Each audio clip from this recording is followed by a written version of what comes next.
Vítajte pri sledovaní 7. časti seriálu 360 stupňových leteckých videomáp s názvom Príbeh Hrona. V tejto časti budeme Hron sledovať od Slovenskej brány, kde sa ráz krajiny v okolí rieky výrazne zmení, až po Šárovce, ku ktorým sa viaže legenda o cisárovi Markovi Auréliovi. Pred vstupom vôd Hrona do Slovenskej brány sa rieka rozlúči s rýchlostnou cestou R1 Pribina, ktorá sa odkláňa vpravo a pokračuje k Nitre.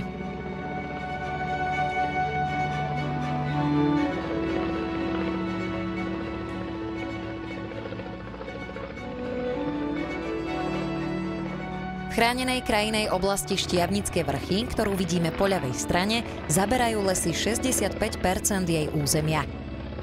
Vo vyšších polohách prevládajú bučiny s jedľou, javorom a lipou. V tejto južnej časti majú prevahu porasty dubové. Upriamte teraz svoju pozornosť vpravo. Vidíme tam domy hronského Beňadika. Každoročne sa tu konajú spomienkové slávnosti bulharských partizánov, dni panovníka Rastislava či tradičný jesenný jarmok. Neprehliadnuteľnou dominantou obce je monumentálny opevnený benediktínsky kláštor s takmer 1000-ročnou históriou. Pri otočení obrazu vpravo vidíme za kláštorom ďalšiu dominantu obce, kostol svätého Egídia. Pri otočení ešte viac vpravo vidíme na horizonte najvyšší vrch pohronského Inovca, Veľký Inovec.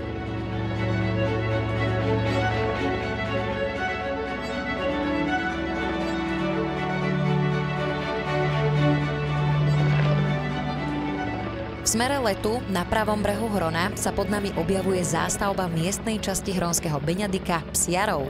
Na ľavoboku dominuje skalná stena vrchu Krivín, nachádzajúca sa v rovnomennej prírodnej rezervácii. K Psiarom neodmysliteľne patria urbanské slávnosti spojené s degustáciou vína, konajúce sa pred malebnými vínnými pivničkami, ktoré vidíme vpravo.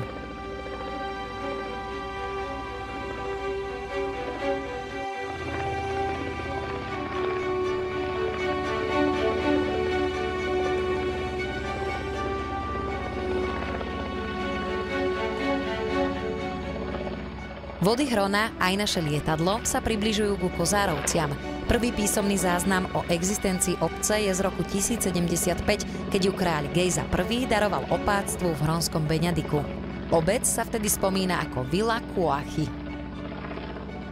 Na pravej strane Hrona vidíme aj železničnú stanicu, ktorá je významným prekladiskom tovaru na trati Zvolen Nové Zámky a začiatkom trate Kozárovce Leopoldov.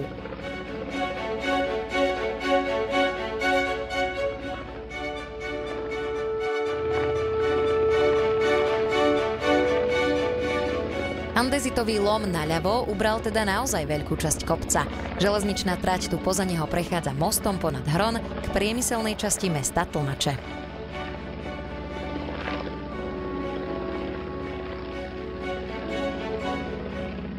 Vľavo pred nami sa rozprestiera staršia časť mesta a na pravej strane tá mladšia s názvom Lipník. Bola vybudovaná v 50. rokoch 20. storočia po vzniku tunajšieho strojárenského podniku. Ten vyrába najmä kotle pre elektrárne a spaľovne.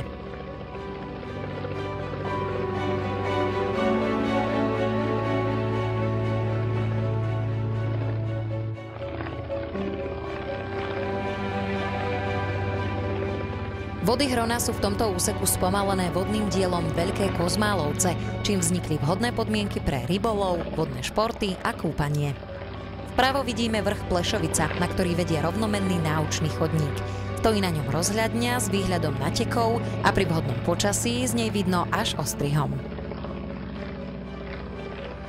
Vodná nádrž Veľké Kozmálovce bola vybudovaná najmä ako rezervoár chladiacej vody pre jadrovú elektráreň v Mochovciach. Tu vidíme pod pravým krídlom na horizonte. Koniec priehrady patrí Kozmálovciam, tým veľkým na ľavom brehu a malým na brehu pravom. Od miesta Hrádze majú vody Hrona k Dunaju ešte takmer 73 kilometrov. V obci Veľké Kozmálovce venujú mimoriadnu pozornosť zachovávaniu kultúrnych tradícií.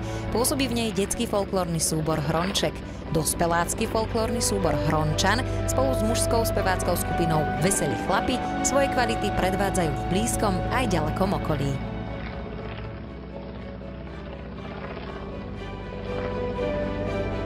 Za mestom Tlmače Hron slovenskou bránou definitívne opustil vrchovinový reliéf krajiny. Dostal sa na Hronskú nivu, ktorá ho dovedie až do Dunajských vôd. Ostrou ľavotočivou zákrutou sa dostávame k ďalšej dvojici obcí rozdelených tokom rieky. Na pravej strane leží Nový Tekov a na ľavej Starý Tekov. V mieste dnešného mostu medzi obcami premávala v minulosti kompa. Preprava kompami bola na Hrone bežná, pretože premostení bolo málo.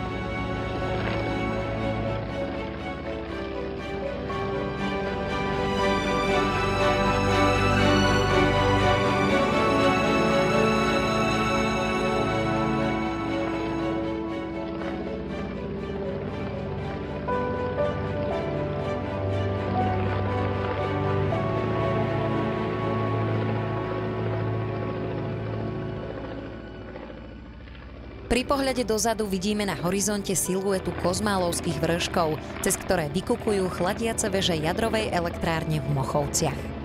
Otočením vpravo ešte zazrieme obrysy Štiavnických vrchov a tiež Hronské Kľačany, ďalšiu z obcí, ktorým rieka Hron prepožičala svoje meno.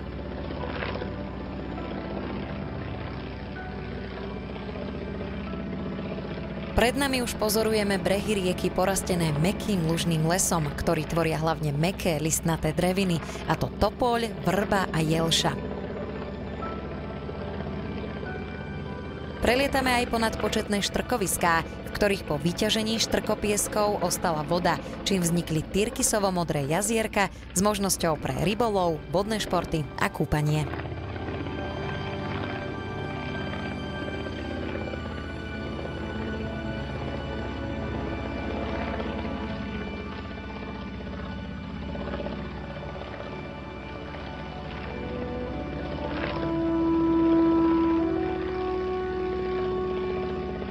Zvlnená krajina, napravo v smere toku Hrona, je Hronská pahorkatina. Jej mierny reliéf pokračuje až za horizont po rieku Žitava.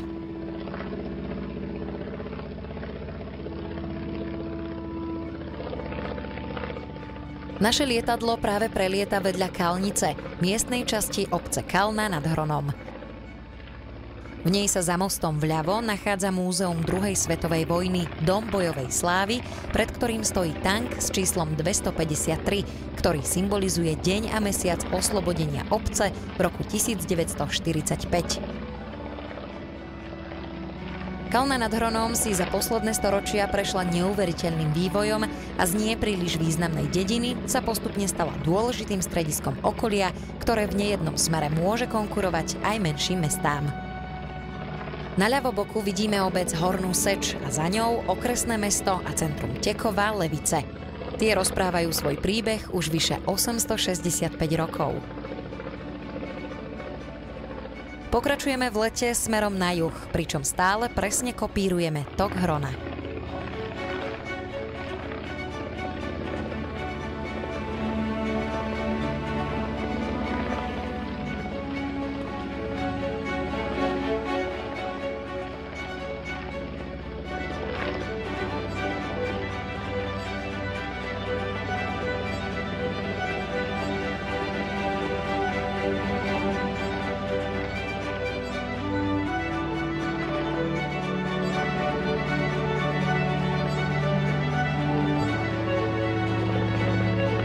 V smere letu pri pravotočivej zákrute na riečnom kilometri 58 sa nám pod ľavým krídlom odkryla obec Dolná Seč. Život pri rieke je spojený aj s nepríjemnými udalosťami, ako sú napríklad povodne. Dolnú Seč zasiahla v roku 1960. Pod pravým krídlom sa nám zase odkryl Tekovský hrádok, ktorého dominantou je moderný reformovaný kostol. Pod obcov Tekovský hrádok križuje Hron železničná trať vedúca z Levíc do Štúrova. Na pravej strane vidíme aj cestu číslo 76, ktorá má rovnako cieľ v Štúrove.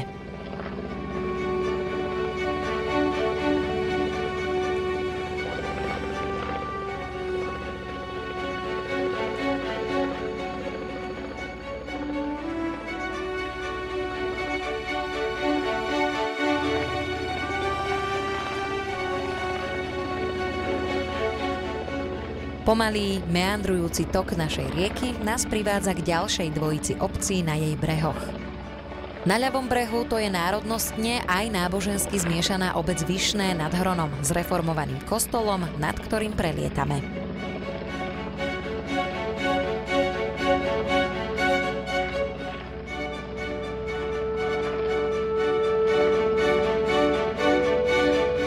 Pri obci Turá vznikla na rieke skratka, ktorá navádza vody do malej vodnej elektrárne. Vo vodácky atraktívnom meandri sa nachádza niekoľko hatí, ktoré sú spestrením plavby. Na ľavom brehu je možnosť zakotviť lode a osviežiť sa kúpaním v rieke.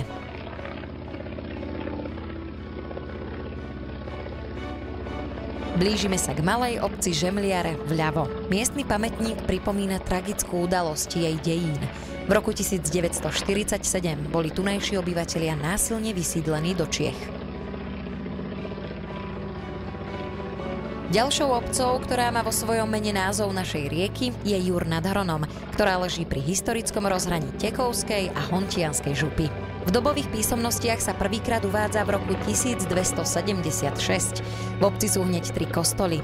Najstarším je rímskokatolícky kostol svätého Juraja, pôvodne románsky z 13. storočia, neskôr po požiari prestavaný v gotickom slohu. Stúpenci reformovanej cirkvi si postavili svoj svätostánok v roku 1785.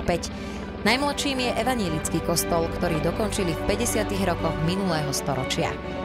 Bohatú históriu a tradičné zvyky dokumentuje expozícia ľudového domu Duba Tájhas, umiestnená v pôvodnom sedliackom obydlí. Súčasťou expozície je aj dobová izba miestnej školy s výstavou školských pomôcok a máp. Na jeho nádvorí zažijú návštevníci tradičnú prípravu chleba upečeného v kamennej peci. Chvíľky čakania si môžu skrátiť dúškom vína z miestnych vinohradov. Poľnohospodárske tradície pripomínala tekvicová paráda, počas ktorej sa obec rozžiarila vydlabanými tekvicami osvetlenými sviečkami. Pozdĺž Hrona sa tiahnu lužné lesy, bohaté na vzácne druhy flóry a fauny, s obľubou vyhľadávané rybármi. Po ľavom brehu vedie pohronská cyklomagistrála, ktorá je rajom pre cykloturistov. Má dĺžku skoro 80 kilometrov a spája mestá Tlmače a Štúrovo. Vodákov pri splavovaní Hrona, ale aj iných návštevníkov prichýli na prenocovanie kemping Vodník. Kvôli dinosaurom už nemusíte chodiť do kina či múzea. Stačí, ak navštívite Jur nad Hronom a jej originálny Jurský park. Socha dinosaura, veľká 5 metrov, sa stala dominantou nielen parku, ale aj celej obce. Pred nami sa už blížia obydlia obce Šarovce. Obec má bohatú históriu. V časoch, keď na našom území bojovali Rimania proti Germánom, cisár Marcus Aurelius písal svoje filozofické dielo Hovorí k sebe samému. Je v ňom poznámka písané v krajine Kvádov nad Granulou. Je to najstaršie známe literárne dielo, ktoré vzniklo na území dnešného Slovenska. Na základe tejto udalosti bola v Šarovciach odhalená busta tohto vojvodcu a filozofa.